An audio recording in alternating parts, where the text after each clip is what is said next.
Acerca de la diferenciación parcial implícita, es importante entender la diferencia entre una función explícita y una función implícita. Decimos que la función está definida explícitamente cuando se puede ver la dependencia de la función con respecto a sus variables. En este caso z es una función de xy y en este primer ejemplo podemos ver la dependencia que tiene z con respecto a x y y.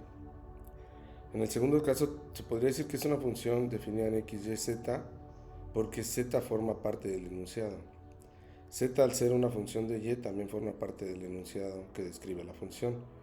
De modo que aquí no podemos ver claramente la diferencia, bueno, más bien la relación entre la función con respecto a sus variables. Esto es lo que conocemos como función implícita.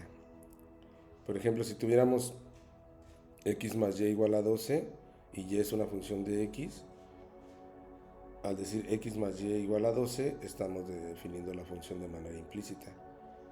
Si dijéramos y es igual a 12 menos x, ya la función, ya se ve la dependencia que tiene y con respecto de x y entonces está de manera explícita. Es lo que conocemos comúnmente como despejar. Supongamos que tenemos esta función, empezaríamos a despejar tratando de dejar los elementos que dependen de z del lado izquierdo y los que no dependen de z del lado derecho. Pero vemos que no es tan trivial el despeje, no es tan sencillo despejar o dejar de manera explícita la función. Y si lo que queremos es conocer cómo varía esa función con respecto a sus dos variables, que es la información que nos da la diferenciación, pues no podríamos hacerlo de manera tan sencilla hasta que no la despejemos. Entonces, bueno, hay que hacer, y la respuesta la da la diferenciación parcial implícita. Entonces, en este caso, el procedimiento a seguir es hacer la diferenciación parcial aplicándola en todos los elementos de la ecuación tal cual está, o de la función tal cual está. Entonces vamos a diferenciar parcialmente esta función con respecto a x y también con respecto a y. Bueno, con esta fórmula directa podemos descomponer esta función en la derivada de sus términos, respetando los signos aritméticos, el más y el menos, y con esta fórmula directa encontramos que la parcial de 0 con respecto a x es 0, la parcial de 25 con respecto a x es 0, y como se está derivando parcialmente con respecto a x, 6y cuadrada también su parcial es 0.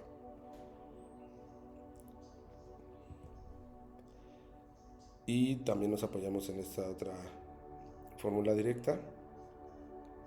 Entonces sacamos el 2 de la parcial, sacamos el 6 de la parcial y sacamos y de la parcial porque son constantes.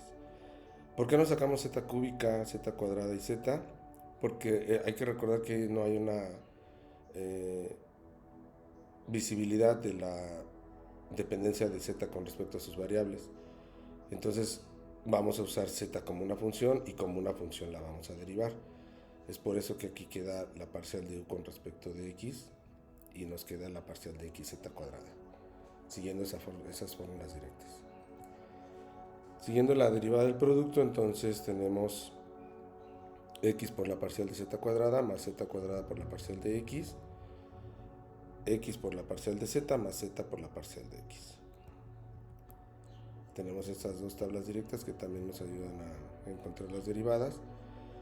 La derivada de z cúbica entonces es 3z cuadrada, 3z cuadrada por 2 son 6z cuadrada, y este término, la parcial de z con respecto a x, es este término que nos da la regla directa de una función elevada a un exponente.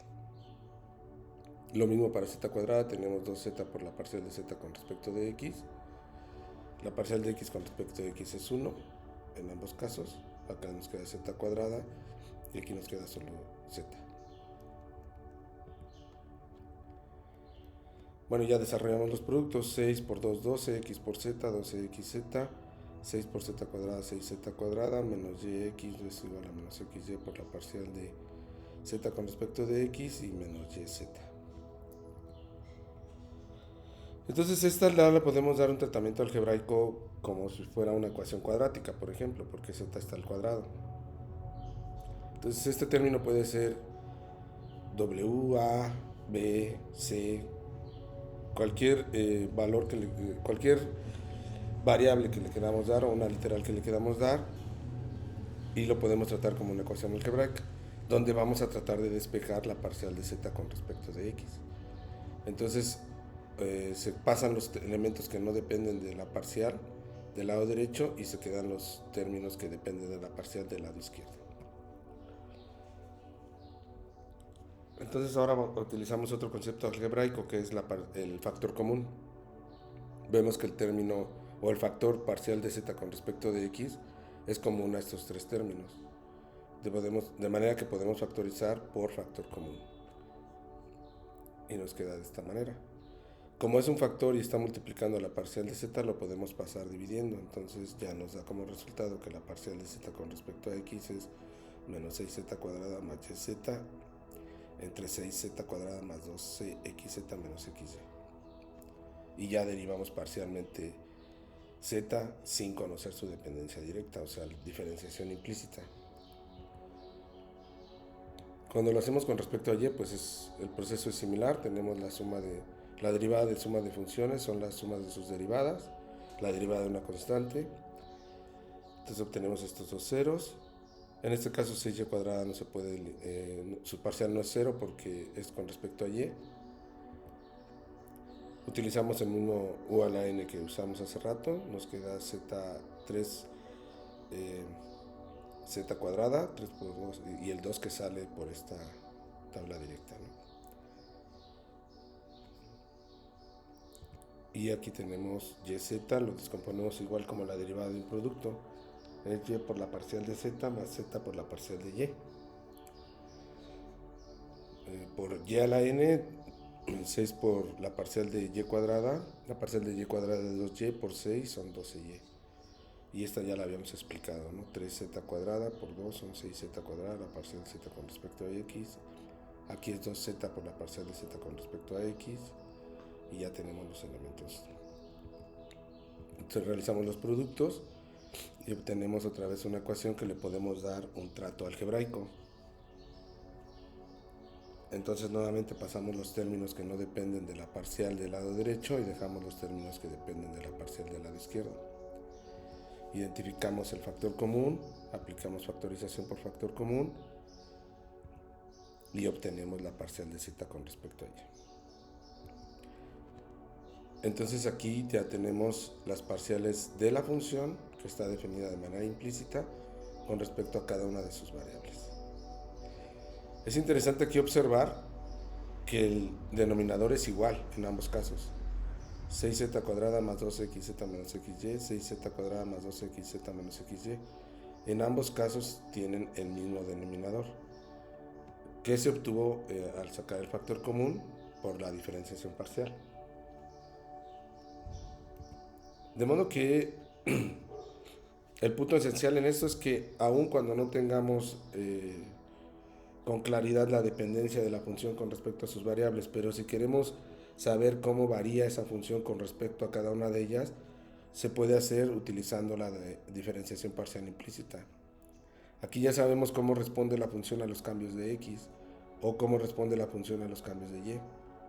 La rapidez de variación o tasa de cambio, que es la dependencia que tiene la función con respecto a sus variables. Entonces, aún sin conocer la dependencia de manera explícita, podemos conocer cómo varía la función con respecto a cada una de sus variables, que es el fundamento para diferenciar implícitamente. En este teorema está en toda la bibliografía acerca del cálculo con más de dos variables. Yo lo obtuve de esta referencia y básicamente lo que nos dice el teorema es que podemos reducir los pasos para diferenciar parcialmente una función implícita. Esta f sub x lo que quiere decir es que vamos a derivar parcialmente con respecto de x, y esta f de z quiere decir que vamos a derivar parcialmente con respecto de z. En estos casos, al derivar parcialmente con respecto de x, sí se va a tomar a y y a z como constante. No se va a dejar implícita como z como lo hicimos en el procedimiento recién visto. Entonces se toman y y z como constante. Para derivar con respecto a y se toman x y z como constante, y para derivar con respecto a z son x y y constantes. Entonces reitero que este teorema está en cualquier bibliografía de diferenciación parcial implícita. Y bueno, aquí vienen explicadas las condiciones del teorema. Y la primera es, bueno, una de ellas que es importante es que el denominador no sea cero, porque entonces nos queda una división entre cero, ¿no? Entonces, bueno, vamos a obtener la parcial f de x, x, y, z, que es la parcial de la función con respecto de x, y y z se consideran constante, y f es subíndice de y de x, y, z, donde x y z se consideran como constantes. Entonces, como z es constante, su parcial es 0, como y es constante, su parcial es 0, y como 25 es una constante, su parcial es 0, y solamente nos quedan estos dos términos que dependen de x. Este término entonces es 6z cuadrada por la parcial de x con respecto de x, que es 1, solo queda 6z cuadrada. Y este término es yz por la parcial de x con respecto de x, que es 1, y solo nos queda menos yz. Aquí igual su parcial es 0, su parcial es 0. Y en este caso esta parcial también es 0 porque es con respecto de y. Solo nos quedan estos dos términos, que es xz por la parcial de y con respecto de y, que es 1, solo queda menos xz, y la parcial de 6y cuadrada, que es 12y. Entonces hacemos el mismo procedimiento para z. Este término su parcial es 0, este término su parcial es 0, y nos quedan tres términos. Entonces para el primero es 3 por 2, 6, z cuadrada, 2 por 6, 12, xz, y aquí es xy por la parcial de z con respecto de z, que es 1, y nos queda 6z cuadrada más 2xy menos x.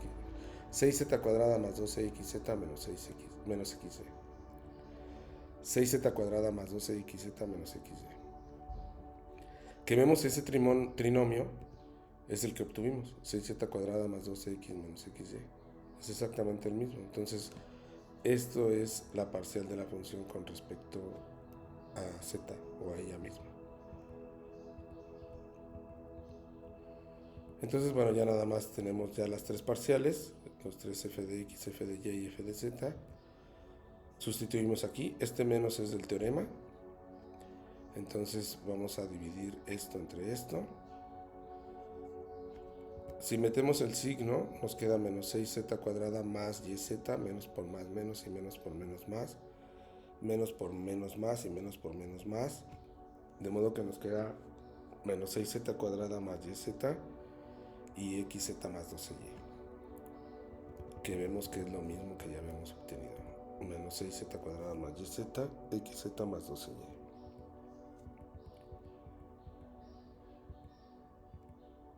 Entonces, bueno, con el teorema obtenemos lo mismo que por el procedimiento que podríamos decir que es más largo, pero es un ejercicio intelectual que nos permite resolver diferenciación parcial implícita porque vamos resolviendo paso por paso.